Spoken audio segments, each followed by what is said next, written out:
այստեղ գործող ռեժիմի դեմ պայքարող մարդկանց խմբերի դեմ վրեժխնդրություն է։ Այսինքն սրանով ցույց է տրվում, հատկապես հետընտրական շրջանում, փորձում են դիմադրության ցանկացած օջախ իրենց կործանարար քաղաքականության դեմ բարձրաձայնվող ցանկացած խոսք լրացնել նման ճանապարհով։ Պրոցեսը իհարկե սպասելի էր եւ գիտենք, որ սկսել է դեռ նախընտրական շրջանից, ավելի ուշ գնացել է հետընտրական շրջանում, տեսանք նաեւ այլ ընդդիմադիր մեծ խմբակցության ղեկավարների կալանավորում եւ հետո տնային կալանք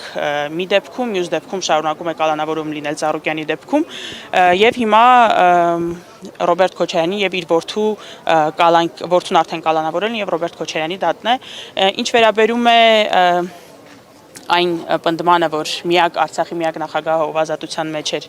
Ռոբերտ Քոչարյանն է, իսկ մնացածը Բաքվի բանտում են, սա էլ լրիվ տրամաբանական է, հաշվի առնելով, որ օրվա իշխանությունների բնական դաշնակիցը իրենց քաղաքականության շարունակության գործում հենց Ադրբեջանն է։ Տեսնում ենք, որ ցանկացած ազգային